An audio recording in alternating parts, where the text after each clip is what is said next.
Vamos lá. Conforme o nosso sorteio aqui, que nunca aconteceu, né? A gente só fala e nunca sorteia nada. Eu vou começar com Átila. Átila, e aí, sua opinião inicial sobre esse tema, meu irmão? Bom, tem um tempo, pastor? Não. Beleza. Antes de mais nada, eu quero cumprimentar meus amigos lá da minha cidade, com a paz do Senhor. Deus abençoe a todos. É um prazer ter vocês como meus amigos. De alguma forma contribuíram para que eu estivesse aqui. Minha família, minha esposa. Beijo no coração de todos.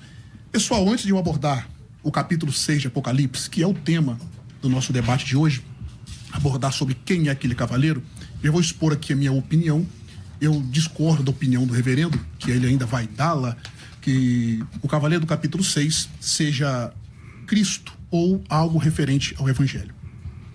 Eu vou defender que é uma manifestação das ações do anticristo. Mas para que eu defenda dessa forma, eu preciso apresentar aqui pelo menos as 4 principais abordagens do livro do Apocalipse. Quando nós nos debruçamos para estudá-lo, nós iremos perceber que existem pelo menos 4 formas de nós interpretarmos o livro. A escola pretérita, histórica futurista, simbólica, ou também chamada de alegórica, e a visão futurista. Quando nós vamos escolher uma interpretação do Apocalipse, nós devemos escolher aquela que é mais coerente, que tem mais coerência. Nós devemos fazer a seguinte pergunta: qual dessas interpretações tem uma melhor coerência com o assunto? E a escola histórica, que é a escola que o pastor vai defender, não vai passar esse teste e fornecer essa interpretação coerente. Pelo menos 50 sistemas diferentes de interpretação surgiram na visão histórica. A visão futurista, embora tenha alguma divergência, mas a conclusão geral é que esses capítulos retratam eventos futuros. Definidos é o fator coerente mais importante dessa visão. Partindo desse pressuposto, da visão futurista, nós podemos encontrar no capítulo 1, verso 19 do livro do Apocalipse, a seguinte expressão: escreve as coisas que viste, e as que são, e as que depois destas devem acontecer. Nós temos ali passado, presente e futuro. Passado o capítulo 1, João na ilha de Patmos, quando ele vê Cristo glorificado no meio dos 7 cardeais.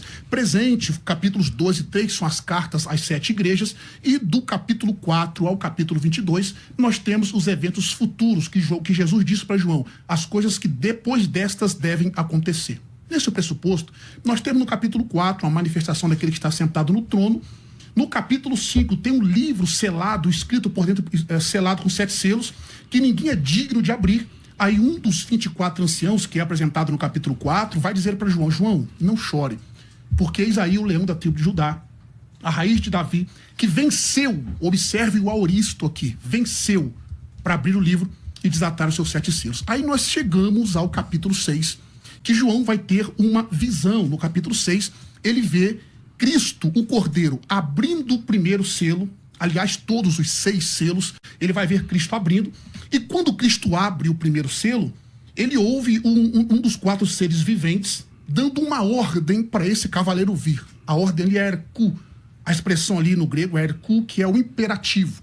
Então, se esse cavaleiro for Cristo, Cristo está recebendo uma ordem de uma criatura. E eu acredito que o pastor vai concordar que Cristo recebe essa ordem. Então, em primeiro lugar, nós temos alguns pontos que eu vou defender aqui.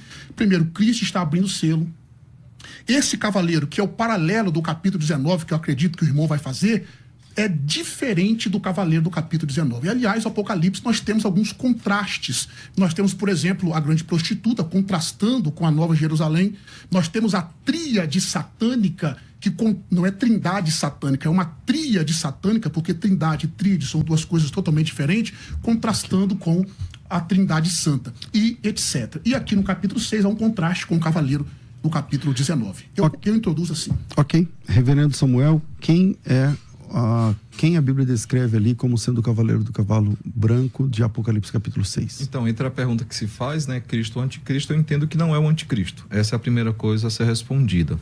E aí, defenderei que é Cristo, apesar que eu tenho muito mais proximidade com o evangelho propriamente dito, como uma posição mais plausível para esse texto. E aí, a minha intenção é explicar o porquê. Apocalipse, ele é uma história cíclica que se repete aumentando a gradação. São 7 vezes que essa história é contada, sempre se referindo ao plano da redenção, à consumação de todas as coisas, e essa história ela vai crescendo, crescendo, crescendo, até chegar no seu ápice. Então nós temos, por exemplo, algumas questões bem complicadas para defender que é o anticristo. Tem um escritor, o Risse, né, que em 1964 escreveu um livro, né, o Cavaleiro do Cavalo Branco, e ele vai apontar 3 aspectos no texto de Apocalipse 6:2 para justificar que o anticristo é aquele homem. Ele vai apontar para a questão do próprio cavalo em si, o cavaleiro, né, fazendo um contraste, como o pastor Átila colocou, em relação eu estava só conferindo se o nome estava certo, estava com o Ítalo na cabeça. O pastor Átila colocou, né, esse cavaleiro é o anticristo, ele levanta a questão das coroas, ele levanta a questão da vitória. Então ele vai fazer o contraponto com o capítulo 19 e vai explicar que aquele é o anticristo. Mas essas 3 palavras trazem problemas de interpretação. Em que sentido? Quando eu falo sobre o cavaleiro em si, nós veremos que a cor branca ela é sempre ligada à igreja ou a Cristo e à pureza, à santidade, é uma cor bem única para isso. Você não vê passagens onde o branco é usado para outra coisa senão para Cristo e para a sua igreja. A própria questão da coroa também, nós veremos que essa coroa, na maioria das vezes, há 2 textos em Apocalipse que fogem um pouco dessa regra, mas a maioria das vezes essa coroa ela está atrelada a Cristo, atrelada também à sua igreja. E nós temos no Novo Testamento muito uso da coroa. Fora de Apocalipse, a coroa só é usada para a igreja. Em Apocalipse é que nós teremos lá o capítulo 11 e o capítulo 13, que a coroa ela tem uma conotação um pouquinho diferente. E claro, eu vou aprofundar isso para não soltar aqui à toa. E a vitória do anticristo, há uma vitória ali. Ele saiu para vencer e venceu. E o que nós vemos no relato de Apocalipse é que o anticristo ele sai perdedor dessa batalha. Não há uma vitória para ele. Na verdade, Apocalipse constantemente aponta para vitórias de Cristo e da sua igreja contra essa tríade do mal. Então, a minha intenção essa manhã é tentar caminhar nesses 3 aspectos e mostrar biblicamente, citando outros textos, porque não é o anticristo. Volto a dizer, diante da pergunta, escolhendo um dos 2, eu escolho Cristo, mas eu entendo que há muito mais elementos para o evangelho também. Ou Cristo e o evangelho, ou somente o evangelho, porque eu até comentei com ele off, há uma questão que fica, como é que fica a pergunta, né? Como é que Cristo envia a ele mesmo no primeiro selo? Que ele abre o selo, ele envia a ele mesmo?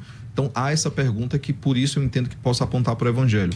Mas há pelo menos 7 elementos nesse texto que apontam para Cristo. Quando você fala o evangelho, seja mais explícito, porque o evangelho já existia antes, não dependeu de abrir aquele selo para chegar ao evangelho. Não, mas a proclamação do evangelho, o avanço do evangelho, mas o avanço em medida ainda maior. E aí, claro, para mim que sou milenista, essa visão faz sentido. Por exemplo, as 2 testemunhas, a igreja e o evangelho. Então, assim, seria uma discussão ainda mais profunda, mas eu entendo que há uma questão em Cristo que gera essa questão, essa problemática. Só que nós temos 7 elementos, na minha opinião, que apontam para Cristo como esse cavaleiro, e há 7 elementos contrários ao fato de ser o anticristo. Então, a minha intenção é mostrar que não é o anticristo e que Cristo, diante da pergunta, é a resposta um pouco mais sentido. Faz mais sentido. Ok, pastor Átila.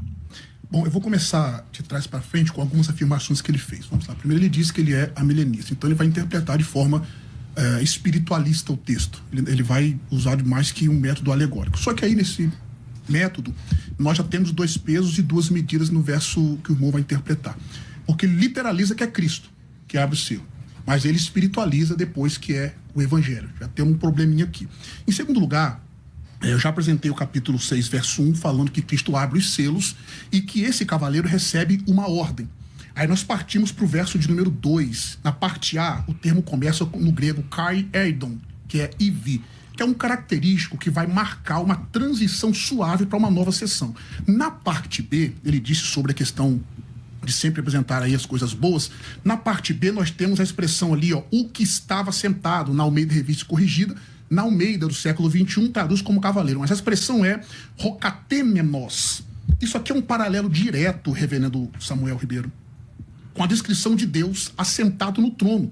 No capítulo 4, versos 2, 3, 9 e 10, usa-se a mesma palavra. A diferença é que no verso 2 e no verso 3 ele está no nominativo, no verso 9 ele está no dativo e no verso 10 está no caso genitivo. Mas é a mesma palavra. Então esse cavaleiro vai representar a humanidade colocando a si mesmo em uma posição de superioridade no lugar de Deus.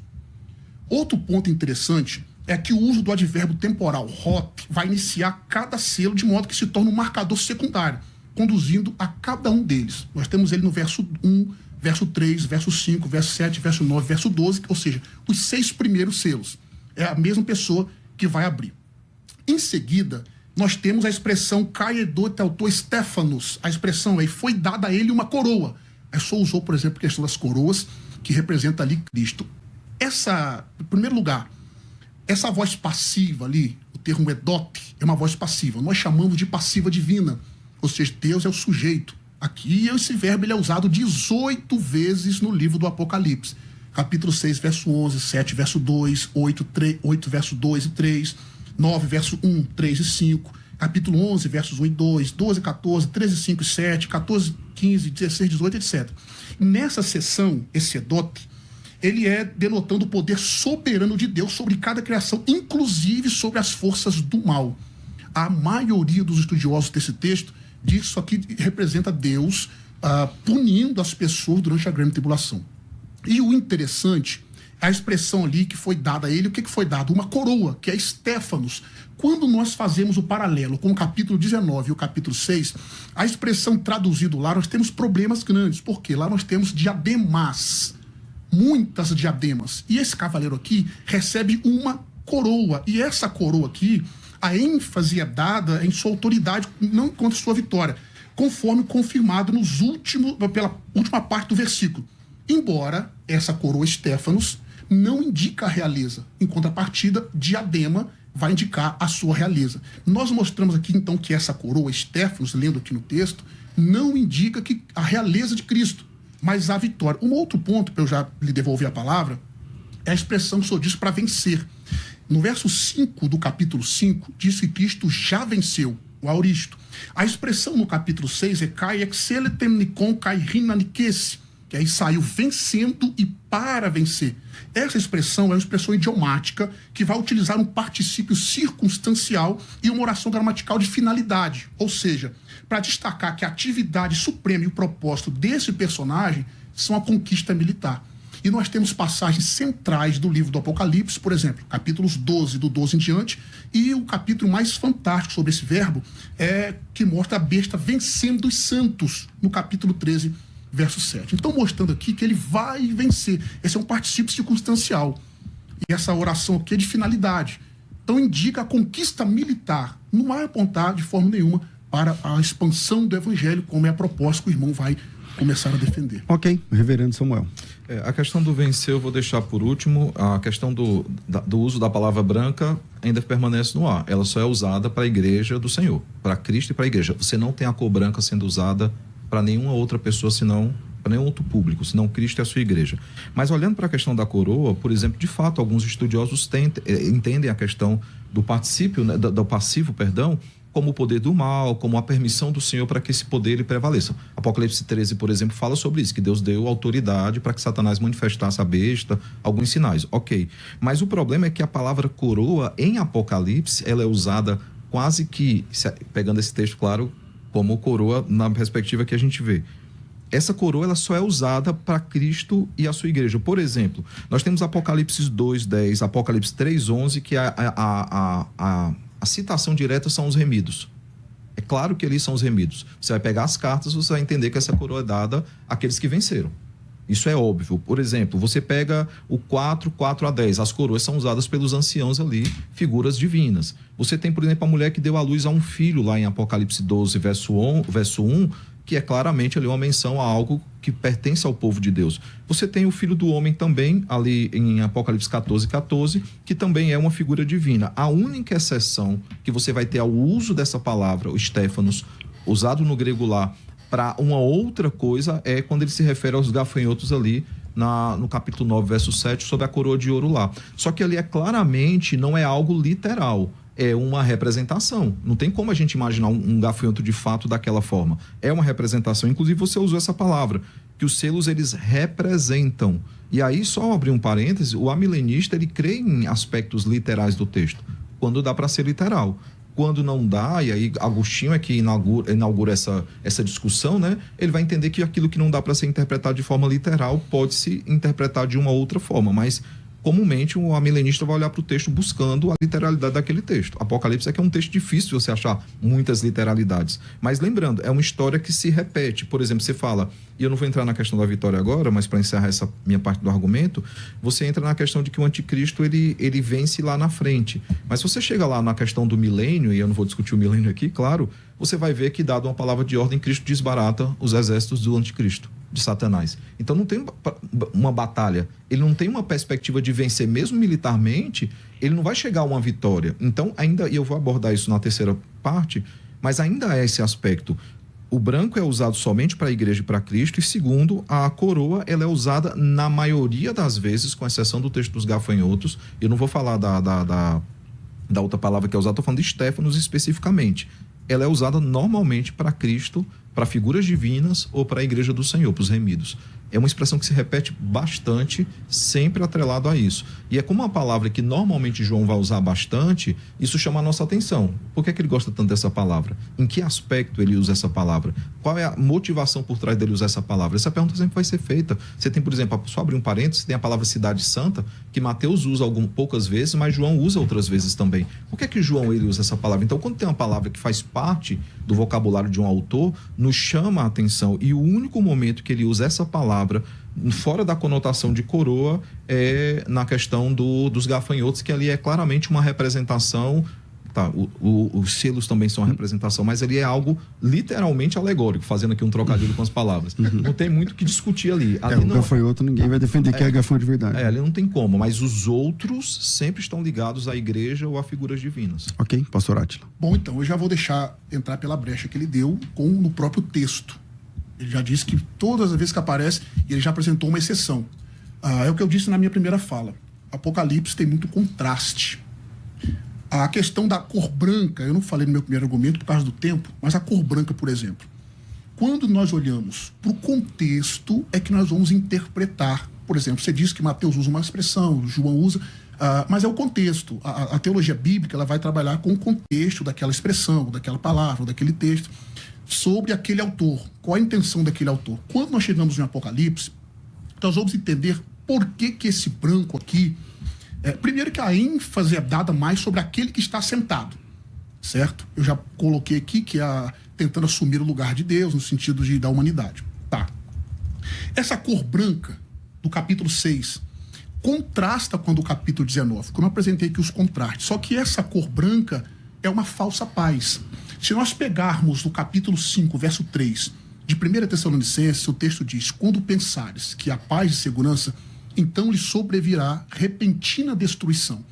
Agora, quando nós olhamos para a cor branca do capítulo 19 do Apocalipse, nós vamos ver que é uma paz verdadeira, porque Jesus, em Isaías capítulo 9, verso 6, diz que ele é o príncipe da paz. No capítulo 14, verso 27, ele diz: deixo-vos a minha paz vos darei, não vou las darei como mundo dá.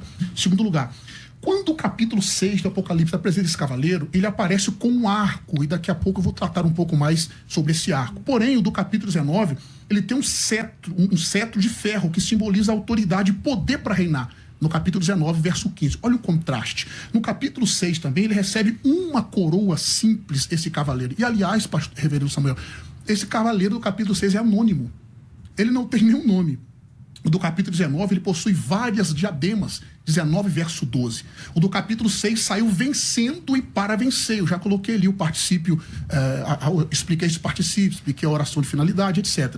Nós temos ali no capítulo 19, no capítulo 17, verso 14, que Cristo já é o vencedor. E o capítulo 5 diz que ele já venceu. Então nós temos esse contraste. Outro ponto importante que o senhor disse aqui, sobre a questão da interpretação literal. Ora, a interpretação literal, ela vai respeitar o gênero literário do texto. É claro que eu não posso literalizar de forma extrema o livro do Apocalipse, porque é um livro muito simbólico. Mas, embora tenha simbologia, eu preciso interpretar literalmente algumas questões. Por exemplo, o senhor disse sobre os gafanhotos. Claro que ninguém aqui vai defender que são gafanhotos literais. Mas ali tem a sua literalidade no evento, assim como a besta no capítulo 13, assim como... O outro ponto importante aqui, para mim, eu não esqueci o argumento, é que esse cavaleiro do capítulo 6, ele é sucedido por mais 3 cavaleiros que representam coisas ruins. O cavaleiro vermelho, que são as guerras, o cavaleiro preto, que é a fome causada pela guerra, e o cavaleiro amarelo, que eu penso que a expressão cloros ali é melhor traduzir como pálido ou esverdeado. Então, é as pestes causadas pela fome que foi causada pela guerra. Então, ele é sucedido por catástrofes. E se nós olharmos para textos do Antigo Testamento, que eu vou lhes apresentar aqui, Deus havia dito que enviaria essas questões para punir o povo. Em suma, nós vamos perceber que esse cavaleiro do capítulo 6, ele não pode representar coisas boas.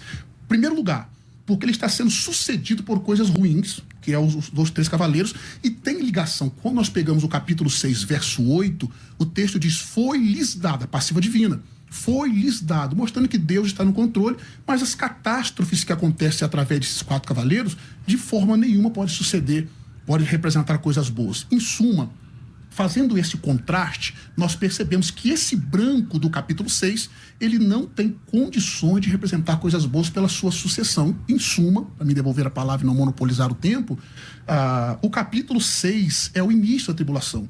O capítulo 19 é o final.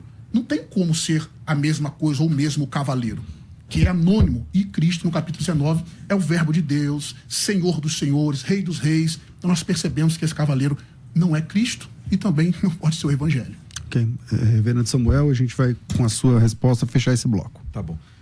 Eu não vou entrar na questão da vitória, vou deixar para o outro bloco, talvez pincelar só algumas questões importantes. Não tem como ser o anticristo, pelo menos por 5 aspectos. Você fala sobre a história de que ele foi dado autoridade para vencer. Mas, por exemplo, Satanás ele não consegue machucar o filho, se nós olharmos lá o capítulo 12, o verso 4 e o verso 5, ele não consegue machucar o filho. Segunda coisa, ele persegue a mulher, mas Deus prepara um lugar para a mulher no deserto. Deus guarda essa mulher, ele não sai vitorioso também. Terceiro, ele é expulso do céu e depois que afogar a mulher na corrente de água, que a terra engole. Capítulo 12 ainda, verso 9, 15 e 16, ele também é derrotado. Você vê que ele tenta perseguir a igreja lá no capítulo 12, verso 15 e 16, mas é um fiasco essa perseguição. Ele não consegue perseguir a igreja. 5, novamente ele pede ao travar a guerra contra os descendentes da mulher lá no capítulo 12. Só no capítulo 12, que está nesse percurso, eu estou citando o 12 porque no 13 já tem outro ciclo que se inicia, você vê algo que é circular, onde sempre conta a mesma história. O Satanás tentará contra a igreja, ele será derrotado. Então, se Satanás ele é derrotado, ele não pode ser um vencedor. E eu vou explorar isso mais como Cristo o vencedor. Mas uma questão que é importantíssimo salientar é que o roteiro que João escolhe para debater sobre cavaleiro, ele não tirou da cabeça dele. Você vai lá, claro, ele foi inspirado por Deus. Não é isso só. Em Zacarias capítulo 1, verso 8 e Zacarias 6, de 1 a 6, há 4 cavaleiros com as mesmas cores. Você chamou uma atenção bem interessante para a questão do amarelo. Eu falei assim, eu acho que não é o amarelo. Zacarias dá outra cor para ele, uma cor próxima. A expressão é cloros, tem uma tradução é melhor como esverdeado ou pálido. Então, mas quando você pega lá em Zacarias capítulo 1, verso 8 e 6, de 1 a 6, tem as 4 cores lá e a cor que é usada é próximo do cloro. Então você fala assim, peraí, João está citando Zacarias aqui. E lá em Zacarias o cavaleiro branco é o anjo do Senhor. Não é alguém contrário a Deus. Essa é a grande questão. Eu entendo quando você levanta que fala assim, mas tem um roteiro aqui, a tribulação e tudo. Só que para nós amilenistas, a tribulação ela já existe desde que Cristo venceu na cruz e Cristo já reina nos nossos corações. A gente teria que entrar em outra questão aqui, que é o amilenismo, o dispensacionalismo, mas para nós a tribulação ela já acontece. A pergunta lá da igreja no próprio capítulo 6, até quando o Senhor permitirá que essas coisas aconteçam, que a tua igreja seja perseguida? Então nós entendemos que desde a vitória de Cristo na cruz, a igreja ela já sofre tribulação. Alguns entendem que já estamos na grande tribulação, eu não entro muito nessa discussão, mas para nós amilenistas não é ruim esse roteiro. Por quê? Porque ele é um roteiro em Apocalipse que se repete, conta a mesma história. Mas se olharmos para Zacarias capítulo 1, verso 8 e Zacarias 6, de 1 a 6, nós veremos lá as mesmas figuras descritas e aquele que senta no cavalo branco é o anjo do Senhor. E aí a discussão pode até ser, mas o anjo não está com letra maiúscula, porque normalmente quando é Cristo é o anjo do Senhor, anjo com letra maiúscula e Senhor em caixa alta. É uma teofania, normalmente. Claro, alguém pode chegar e dizer, não, o anjo ele está com letra minúscula, mas é alguém da parte do Senhor, não é um anticristo, por exemplo. Então, é difícil, diante de tudo que eu apontei, que não há uma vitória do anticristo real. Na verdade, ele sofre muitas derrotas, e o fato de que Zacarias aponta essa pessoa como alguém da parte do Senhor, para mim é muito difícil sustentar. É o anticristo. E eu não estou entrando nem na discussão do evangelho aqui, eu estou falando da própria questão de que não é o anticristo. No próximo bloco eu pretendo até apontar algumas coisas, pelo menos 7 motivos para ser Cristo nessa passagem. O tema de hoje é Apocalipse capítulo 6, o cavaleiro do cavalo branco. Se trata de Jesus ou alguma coisa relacionada com Cristo, ou o anticristo, algo relacionado com o anticristo. Eu fechei o bloco com o reverendo Samuel, volto aqui com o pastor Átila. Ok, bom, eu vou começar, embora não é diretamente o tema do assunto, como o reverendo mesmo expôs, mas ele fez uma afirmação seguinte, que a igreja já está passando pela grande tribulação. Ninguém nega que a igreja passa por tribulações, isso é inegável, Mas no próprio texto de Apocalipse, por exemplo, capítulo 7, o verso 14, quando o texto vai referir sobre esse período da tribulação, a expressão grega usada ali é rutoiaisin roiarkomenoi, ectes tlipsios tes megales. Nós temos ali a repetição 2 vezes do artigo. A gramática de Daniel Wallace, na página 62, ele diz que a repetição do artigo reforça. Então está dizendo, uma melhor tradução é: esses são os que estão vindo da tribulação, da grande, destacando esse período em contraste com as tribulações que estamos passando. Isso tem tudo a ver com Jeremias capítulo 30, verso 7, que diz que a grande tribulação será algo sem comparação, sem precedentes. E em Mateus capítulo 24, Marcos 13, Jesus disse que nunca houve e nunca haveria um período como aquele. Então a igreja não está passando pela grande tribulação. A igreja está passando por tribulações. E isso é inegável. Só queria fazer esse contraponto. Agora, sobre a questão dos 4 cavaleiros, voltando aqui ao nosso assunto do debate, observe que tem tudo a ver. Um cavaleiro, ou esses 4 primeiros selos, tem uma ligação um com o outro de coisas ruins. Nós vamos ver isso no capítulo 6, verso 8, quando vai lhes dar o próprio Deus usando aquela passiva divina, como eu já expliquei aqui. Agora, quando nós pegamos o texto de Ezequiel, capítulo 14, verso 21, observe o texto. Porque assim diz o Senhor Jeová: quanto mais se eu enviar os meus 4 maus juízos, a espada e a fome e as nocivas alimarias e a peste. Aí o texto que o irmão citou, de Zacarias capítulo 6, versos 1 ao 3, ali o profeta vê 4 carros puxados por cavalos que eram respectivamente vermelhos, pretos, brancos e grisalhos e fortes.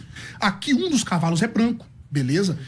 Outro vermelho, preto e verde pálido, respectivamente. Mas isso aqui indica coisas ruins, ou seja, punições de Deus para com o povo. Então, quando nós pegamos o cavaleiro do capítulo 6, verso 1 e 2 em diante, e comparamos com os outros 3, nós percebemos que ele vai um puxando esses juízos.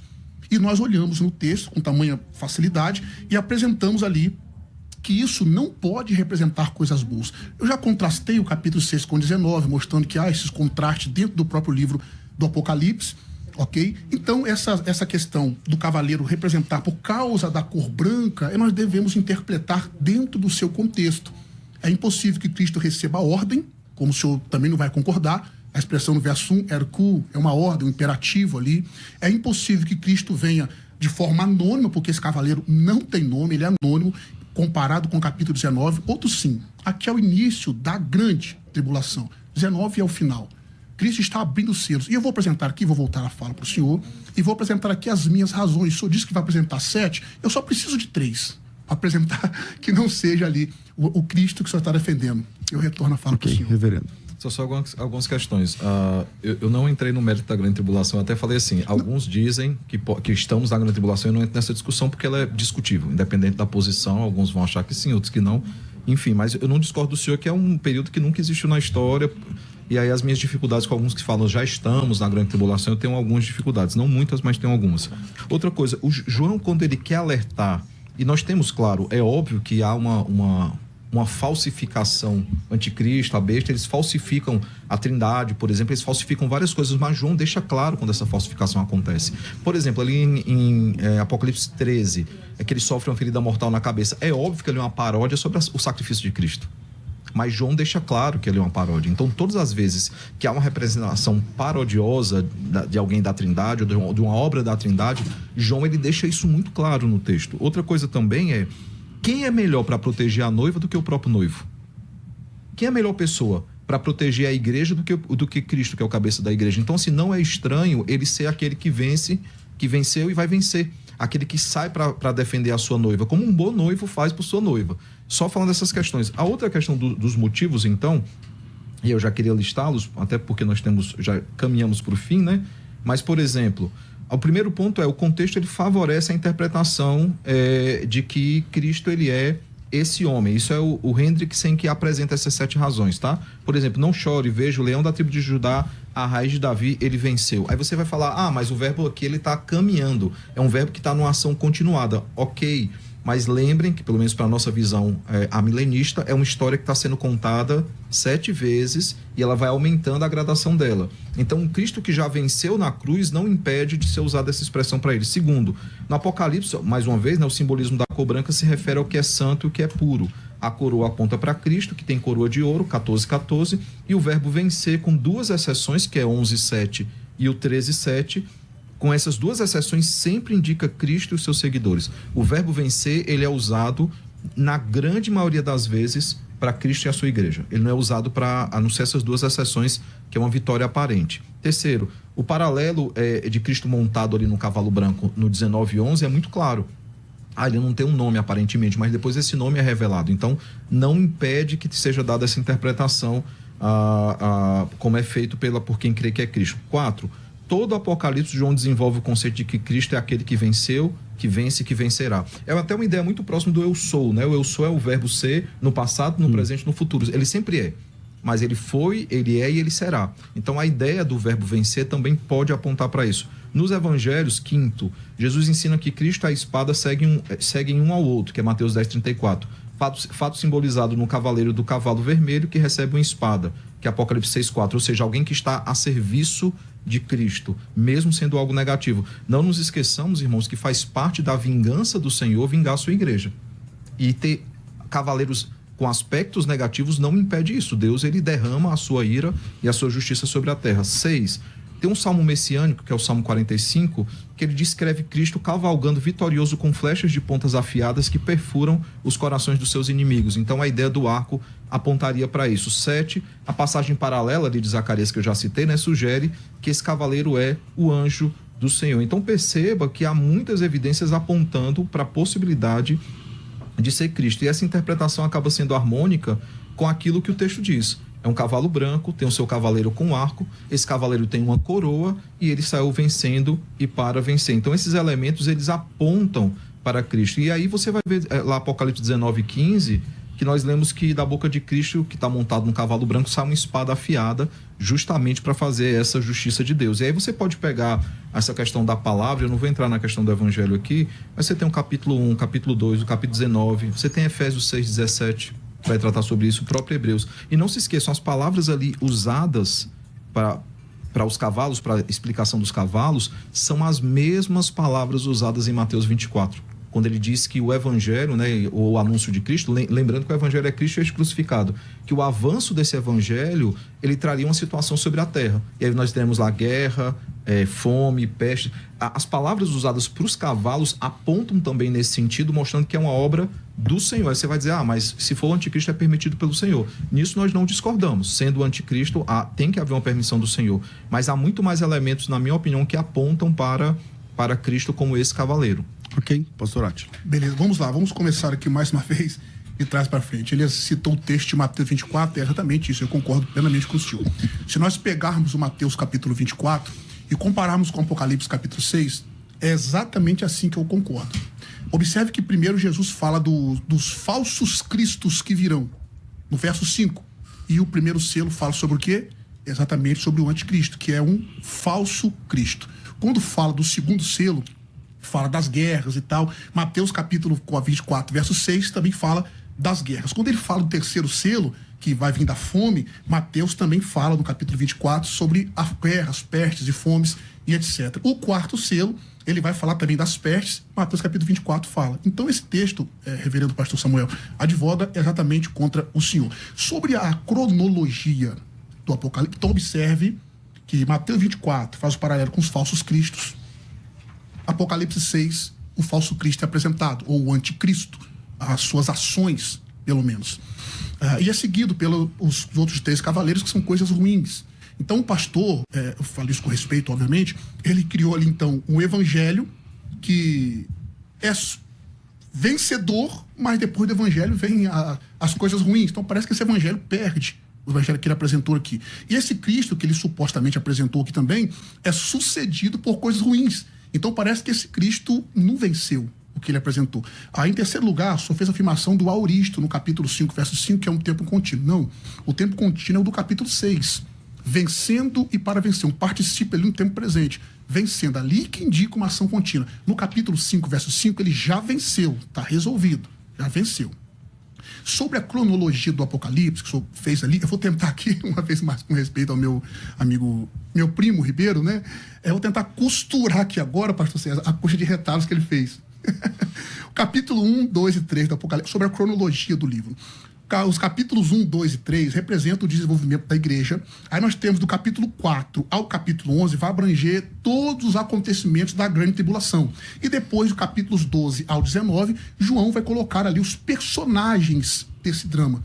Aí o senhor disse do capítulo 12, ele perseguindo a mulher e tal. Não vamos entrar sobre a interpretação de quem seja essa mulher. Mas do 12 ao 19 está sendo colocado ali os personagens. Então isso aqui está muito bem resolvido, no meu ponto de vista. Então, é impossível ser nesse texto. Outra coisa que o senhor disse também que eu achei interessante é que João, quando ele vai fazer essa afirmação, ele deixa muito claro. É exatamente isso que eu vejo no capítulo 6. Está muito claro nesse contexto que o primeiro cavaleiro, não retrata coisas boas. Pelo contexto. Eu apresentei aqui o texto de Ezequiel, os 4 cavaleiros ruins que Deus mandou e prometeu que enviaria. Zacarias, capítulo 3, o texto que o senhor mesmo citou, que também advoga contra a sua própria interpretação, em suma. E os seus 7 pontos que o senhor colocou, depois os ouvintes vão ouvir os nossos argumentos, e já foram refutados desde o início, no meu ponto de vista. Agora, 3 razões para eu concluir essa parte e voltar para o senhor, que eu acho que é impossível defender a posição que o senhor disse. Primeiro, isso está fora de ordem cronológica, pois Cristo vem em um cavalo branco, não no início, mas no final da grande tribulação. Primeiro ponto. Em segundo lugar, os 4 cavalos e seus cavaleiros têm uma semelhança essencial entre si, como eu já coloquei aqui. Os outros 3 cavalos são todos poderes malignos, de tragédia e destruição. Cristo não pode, os ouvintes ouçam bem essa expressão, Cristo não pode ser colocado no mesmo nível dos outros 3 cavaleiros. Dizer que o primeiro cavaleiro é Cristo é colocar Cristo no mesmo nível dos outros 3 cavaleiros, haja vista a ligação contextual que tem os 4 cavaleiros. Em suma, em terceiro ponto, Cristo está abrindo os selos no verso 1. E ele é o único digno de fazer isso, como foi apresentado no capítulo 5. Ele permanece no controle do seu conteúdo. Aí seria estranho ele abrir os livros, ou abrir os selos, e o julgamento do selo, ele também constituir o conteúdo desses selos. Então, esses 3 pontos aqui apresentados, embora já apresentei eles indiretamente nas minhas primeiras falas, contrapõem diretamente os seus 7 argumentos. Né? Embora o senhor citou algum teólogo, eu chamo isso, é chamado isso de falácia da autoridade. O texto não prova, mas eu citei um teólogo famoso que comprova. Isso é falácia da autoridade. Eu acho que o contexto do texto aqui advoga contra essa interpretação. Ok, reverendo Samuel. Deixa eu só começar de trás para frente também. A minha intenção ao citar que o Hendrickson não é de autoridade. É porque não é justo eu citar uma argumentação e dizer que é minha. Só para ficar claro, não tem nada a ver, o pastor César me conhece, eu não fico dando carteirada.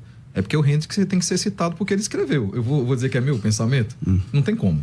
Mas só voltando a questões aqui, por exemplo, volto a dizer, não é uma coxa de retalho porque é uma história que se repete. A cronologia pra gente, ela é contada de uma mesma forma 7 vezes. E o que fica claro é que, apesar de ser gradativo, de se aumentando, Cristo ele ainda é vencedor. Ele vence nas 7 histórias. A igreja vence com Cristo nas 7 histórias. É mostrando algo que vai crescendo, algo que vai se tornando pior.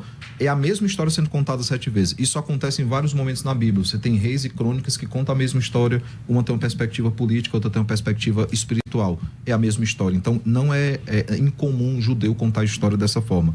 Os meus 3 argumentos, eles continuam, que são os argumentos iniciais. Por que não é o anticristo? Porque a cor branca só é usada para a igreja e para os seus seguidores. Você não apresentou nenhum texto contrário a isso. Segundo, a coroa só é usada, com exceção do gafanhoto lá, que claro que é uma figura, só é usada para Cristo e para a sua igreja. E a terceira coisa é que o vencedor, diante de todo o contexto do Apocalipse, é Cristo. O anticristo apanha o tempo inteiro. O anticristo ele é derrotado o tempo inteiro. Você vai pegar, por exemplo, lá o fim do milênio, desce um fogo e consome todo mundo. Não tem uma batalha. Gog e Magog não existe como os dispensacionalistas tentam descrever. E eu falo, eu gosto do dispensacionalista, tenho muitos amigos que são, mas fiz 1 ano de Palavra da Vida. Eu apanhava o tempo todo. Por que eu tenho uma posição pelo menos bem firmada na minha ótica teológica desse assunto? Porque eu apanhava o tempo todo. Eu morei 1 ano no Palavra da Vida. Os caras são dispensacionalistas. As 70 semanas de Daniel, toda a discussão era um assunto que eu apanhava o tempo todo. Eu tinha que ter respostas para aquilo. Então, são irmãos, nós somos todos irmãos em Cristo aqui, mas há lacunas na visão dispensacionalista, por exemplo, até mesmo nessa descrição, quando você coloca, desse texto, esse texto é a grande tribulação, isso é um problema, por exemplo, para a visão do arrebatamento da igreja antes dos 7 anos de perseguição que virá, os 3 anos e meio, né, que virá. Isso é um problema cronológico para vocês. Se eu colocar de fato, aqui é a grande tribulação, literalmente, esses são aqueles que vêm, não da tribulação, mas da grande tribulação, eu tenho um problema aí se eu falasse do arrebatamento da igreja. Porque a igreja não passa pela grande tribulação, ela é arrebatada antes. Então perceba que as posições Nesse ponto eu concordo plenamente. Terão buracos e problemas, todas as posições terão. E não vou dizer graças a Deus não, porque rende o debate, né? Mas assim, mostra a nossa pequenez diante desses assuntos. Mas eu entendo que a mesma história sendo contada não é necessariamente uma coxa de retalhos, é a explicação de que aquela história, ela está sempre o mesmo roteiro. Se você acompanhar Apocalipse, do capítulo 1 ao capítulo 22, você vai ver que é o mesmo roteiro que se repete. A questão do venceu e para vencer é a questão do já e ainda não. Não tem como a gente fugir desse aspecto. Por exemplo, João, ele volta ao momento que Cristo chega nos céus. Apocalipse 5, ele está lá e Jesus não está lá. E aí como é que eu explico isso cronologicamente? João chega no céu e o cordeiro não está lá. Não há ninguém digno de abrir o livro. Aí ele vê um cordeiro como tendo sido morto. Então, a gente não tem como colocar algo que é atemporal, e Apocalipse tem muitos aspectos de atemporalidade, no nosso tempo que é temporal, no nosso cronos não tem como fazer isso. Então, esses meus 3 argumentos, a cor branca, a coroa e o vencedor, eles não foram respondidos. E aí, claro, dentro da sua visão você entende que foi, dentro da minha eu entendo que não foi, não foram respondidos. Esses 3 aspectos, eles apontam necessariamente para Cristo ou para a obra de Cristo, se fôssemos falar do Evangelho. Bom, o nosso tempo é tão curto, né? Mas eu vou fechar esse bloco com o pastor. Eu tinha que fechar com ele para voltar no próximo, já com o pastor Átila, ele está começando cada bloco. Eu não sei se dá para fazer um intervalo agora, acho que não dá, né? Então volta aqui com o Átila. Átila, você tem uns 2 minutos. Ok, bom, eu acho que quando o pessoal ouviu o debate desde o início, eles vão perceber que de forma muito simples e objetiva, eu respondi sim. Ele citou esse argumento 3 vezes para dar a entender que eu não respondi. Em primeiro lugar, o fato do branco ser usado ali precisa do seu contexto. Por exemplo, reverendo, a palavra parousia ou parousia, como alguns pronunciam, no grego é parousia, a pronúncia correta, é usado tanto para a vinda de Cristo quanto para a vinda do anticristo. Então, engessar o termo para significar uma coisa só é desconsiderar o contexto, assim como está sendo usado o branco no capítulo 6. O branco é só usado para coisas boas, mas e o contexto? O que rege a interpretação é o contexto. Então, pessoal, já apresentei de forma muito categórica que esse branco, devido ao seu contexto, não significa coisas boas. Ele está com arco na mão. Quem vem com paz com arco na mão? Ele é anônimo, não tem como ser Cristo. Já fiz o contraste do capítulo 6, verso 19, não farei novamente para não ser redundante. Então, em suma, ele disse uma coisa muito importante. A coroa de ouro. Pastor, nós temos um complemento para essa coroa. Coroa de ouro. Cadê o complemento dessa coroa no capítulo 6? Ali é só coroa. Sempre que aparece para algo no sentido de realeza, na maioria das vezes pelo menos, nós temos o complemento dela. Coroa de ouro. Essa aqui é só Estéfanos. Em contrapartida do 19 é diadema. E se nós pegarmos todo o dicionário, Estéfanos e diademas, nós vamos perceber que a diadema era usado pelos reis, por realeza, embora Estéfanos também usa, mas ela não está com complemento aqui. Ali é só uma coroa. E foi dado. E outro sim, ele diz que Cristo sempre vence. Olha o problema que o senhor arrumou para o senhor mesmo. Porque parece que depois desse cavaleiro do capítulo 6, verso 2, em diante, a derrota é certa. Porque ele traz uma paz, se eu só disse que o branco ali é coisa boa, mas logo em seguida tem guerra, fome, pestes, respectivamente os 3 cavaleiros seguintes. Então parece que o senhor acabou dando ali uma resposta que advoga contra o senhor. Esse cavaleiro não é vencedor. Outros sim, vencendo. Para vencer, já expliquei ali o particípio, o verbo, a oração e etc. Mostra que Cristo já venceu e esse daqui saiu vencendo e com o propósito de vencer, que indica conquista militar. Não pode ser o Evangelho e não pode ser Cristo. Então, só para eu não perder, e aí já é a conclusão, né? Não, fica à vontade. Só para não perder, eu entendo quando não, só para fazer uma correção aqui, gente, eu não creio que a igreja é arrebatada, tá? Só para ficar claro, eu só Você não crê que a igreja vai ser arrebatada? Não, eu creio que a igreja passa pela tribulação. E depois é arrebatada. Não, no final ela já vai para vencer com Cristo. Porque a fala do senhor anterior, nós entendemos que o senhor... Tá, só para deixar isso muito claro. Pensei que eu tinha até convencido ele do pré-tribulacionismo. Mas não, voltou atrás. Não. É só para deixar isso claro, porque na fala eu disse assim, para quem é dispensacionalista, ver dessa forma é um problema. É porque ele para quem é pré, seria um problema, seria isso, porque é não, dispensacionalista. Porque dispensacionalista ele é pré, né? A igreja é arrebatada antes e aí ela não passa, e aí o texto fala que pessoas morreram nessa grande tribulação. Mas voltando aqui, claro, eu não vou repetir aquelas três coisas, mas só lembrar, a gente falou da palavra Stefanos, né? Concordo, talvez falte ali o termo de ouro, né? Só que a palavra diadema, ela nem sempre é usada para realeza. Por exemplo, em Apocalipse 13, nós temos a palavra diadema sendo usada na besta, por exemplo. É verdade. Então, assim, há um buraco também. Se eu usar a questão da coroa de ouro, eu vou ter que tratar da questão da diadema, que não é usado só para realeza. E a palavra vencedor é porque é essa história. Eu não entendo que a igreja sofra derrotas em Apocalipse. Na verdade, mais uma vez, o roteiro é sempre o mesmo. A igreja é perseguida, ela sofre perseguição, Cristo vem ao socorro da sua igreja e essa igreja é vitoriosa em Cristo. E aí aponta para a obra de Cristo. Então, para mim não é um problema nesse aspecto. Claro, eu concordo com você, e a gente já conversou em off sobre isso, que a questão de Cristo ser esse cavaleiro, para mim, entre ele e o anticristo, o mais fácil é ser Cristo. Mas eu até falei também com o pastor César sobre isso. Eu tenho uma visão de que é o evangelho nesse aspecto aqui. Se você olhar o poder do evangelho, você vai pegar lá Romanos 1,16, é o poder do evangelho para salvar aquele que crê, judeu e gentil. Nós vemos que o poder de Cristo é o evangelho. Então, assim, a minha defesa aqui é que não é o anticristo.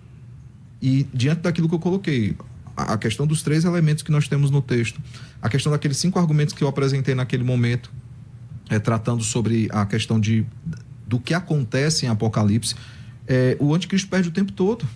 Você não tem um anticristo vencendo em momento algum na história do Apocalipse. Cristo é quem vence o tempo todo. Mas tem um momento que parece uma aparente derrota. A crucificação para alguns poderia parecer uma aparente derrota, mas é algo que é necessário na justiça de Deus. Então, sim, em Apocalipse nós veremos um roteiro onde Cristo vence o tempo todo. E o cavaleiro lá do Apocalipse, você vai falar, mas tem os males que seguem, mas o ano aceitável do Senhor, a proclamação do evangelho na primeira vinda, era graça e misericórdia, mas a segunda vinda de Cristo, que é o dia da vingança do nosso Deus, é justiça sobre a terra, juízo sobre a terra. Deus vai usar os elementos naturais, né, da criação para julgar a terra. Você vê lá todas as figuras que Apocalipse traz, são desastres naturais que Deus usa para que a sua justiça prevaleça sobre a terra, para recair sobre os ímpios. E aí, eu entendo que a igreja passa, né, só reafirmando isso, e a analogia excelente que nós temos é lá do Egito, onde o povo passa pelas 10 pragas, essas 10 pragas não atingem o povo do Senhor. Então não é impossível a igreja estar durante esse momento, só para fechar novamente o parênteses lá do arrebatamento, né? Mas eu entendo que os elementos que nós temos aqui, eles apontam para serem, pelo menos para não ser o anticristo.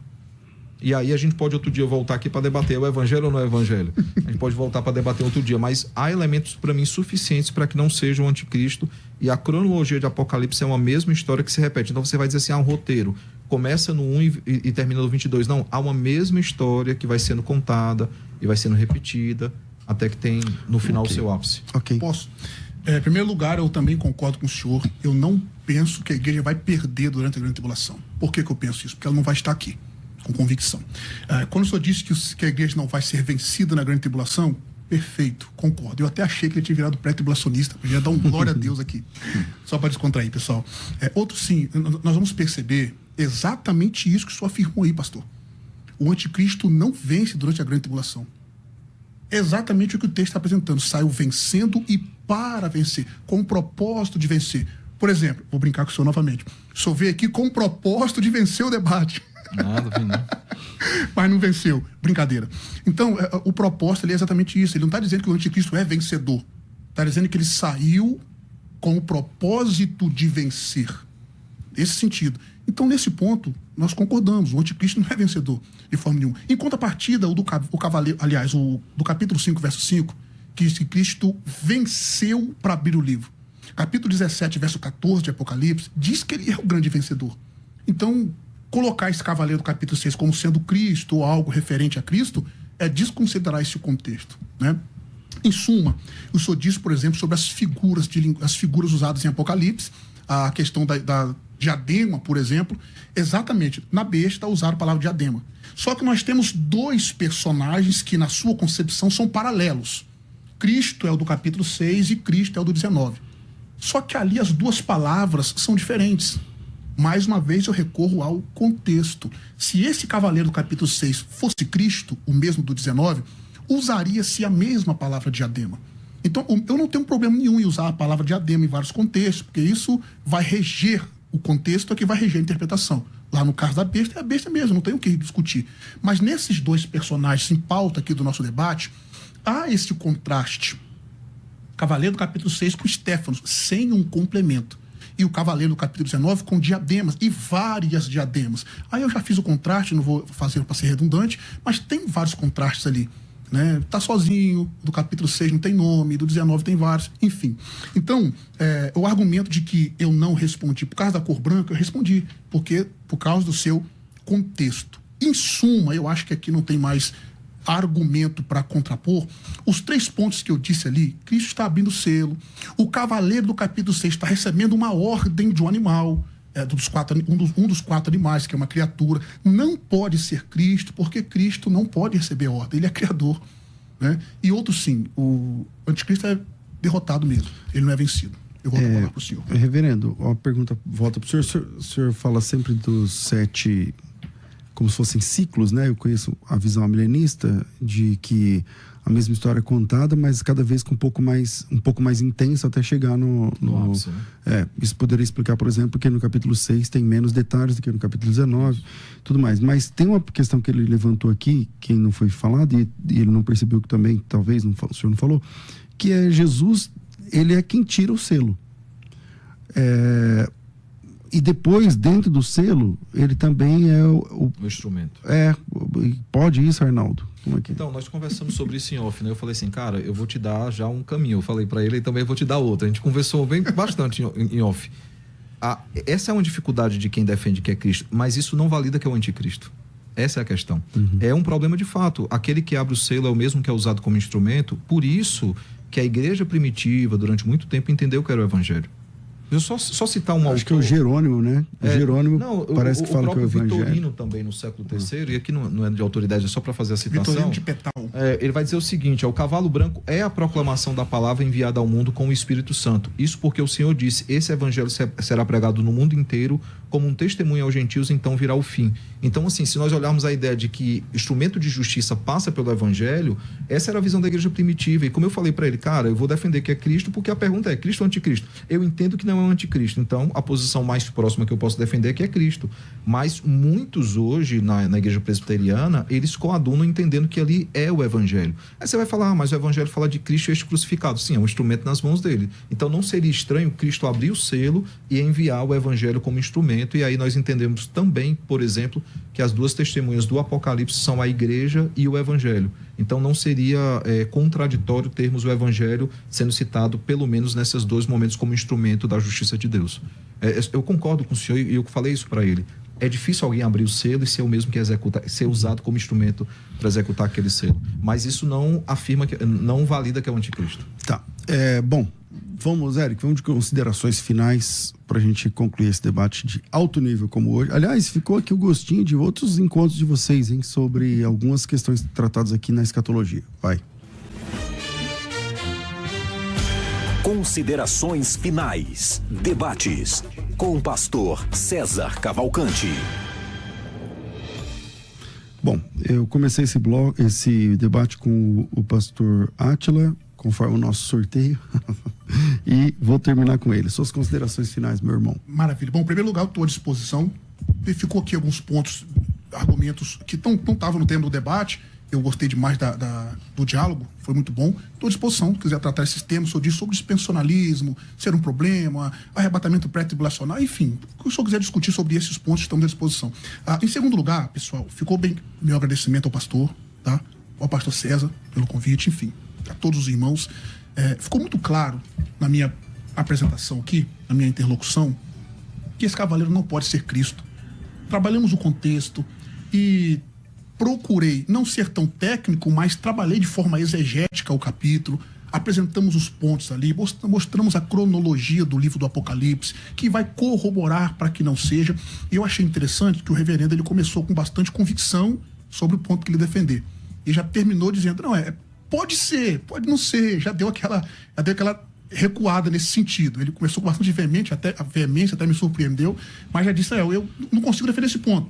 É exatamente isso. É impossível nós, com base no contexto, entendermos que ali retrata coisas boas por causa do contexto. Um outro ponto interessante, que ele disse também que as duas testemunhas sejam a igreja, eu achei uma delas seja a igreja, já conheço essa visão, e aí o problema é que as duas morrem. E a igreja ali, então, ela vai, entre aspas, perder. Mas não é o assunto do debate. Então, só quero agradecer, ficou muito bem exposto aí a nossa posição, defendendo ali que aquele cavaleiro não pode ser Cristo e o cavaleiro não pode ser o evangelho, fazendo ali o paralelo. Grato mais uma vez e eu volto a palavra para o pastor. Quem quiser te acompanhar, te seguir, como é que faz, pastor Átila? Bom, pelo Instagram, PR Átila Ribeiro OFC. Siga também nosso Instituto Teológico Dynamis, lá no Instagram. Meu canal no YouTube, Átila Ribeiro Oficial. Lá tem todos os nossos debates, todos os nossos estudos sobre grego bíblico, sobre hebraico bíblico, estão todos lá, sobre teologia e vários outros assuntos que abordamos. Então siga a gente lá no Instagram, PR Átila Ribeiro UFC, no YouTube, Átila Ribeiro Oficial, e siga também nosso Instituto Teológico Dynamis, com D com 2 pontinhos, no grego Dynamis. Legal. Reverendo, suas considerações finais, meu irmão. Antes de tudo, também agradecer, né, aqui a Musical, o convite, agradecer o meu primo postiço aí pela educação. Sempre rende mais o debate quando os dois lados querem conversar. Mas só para concluir, então, a minha posição não mudou, ela é a mesma, é o Evangelho. Aqui eu defendi que não é o anticristo. Mas, apesar desse ponto negativo, que é a questão de que aquele que abre o selo não pode ser enviado pelo selo, mesmo que nós defendêssemos só esses dois assuntos, há apenas um ponto negativo para ser Cristo. Pelo menos levantado pela maioria dos comentaristas. Aquele que abriu o selo não pode ser enviado por ele mesmo. Porém, nós temos 3 pontos negativos para não ser o anticristo. O uso dessas 3 palavras, esses 3 argumentos, que é baseado naquilo que os dispensacionalistas defendem, pelo menos na obra ali de 1964, o Risse, ele defende essa tríade, né? Por que seria ali o anticristo? Eu entendo que não, porque as 3 palavras, elas sempre são usadas no contexto de Cristo e a sua igreja, como eu expus hoje. No mais, é só para lembrar que há um ponto naquele texto. É o Senhor que está comandando aquelas ações. É o Senhor que trará justiça sobre a terra. Sendo o anticristo, sendo Cristo, sendo o evangelho, Deus ele tem um controle de toda a história, ele é soberano, e haverá um momento que ele trará a justiça sobre toda a terra, e a igreja precisa estar vigilante, aguardando esse momento glorioso, e que Deus nos dê força como igreja para suportarmos as tribulações e esperarmos ansiosos pelo retorno glorioso de Cristo. Amém. Reverendo, quem quiser te acompanhar também, conhecer melhor, a igreja também, você está pastoreando aqui em São Paulo, como é que funciona? Então, a minha rede social é @SamuelBRibeiro. Todas elas, você botar Samuel B. Ribeiro, você vai me achar. Tá?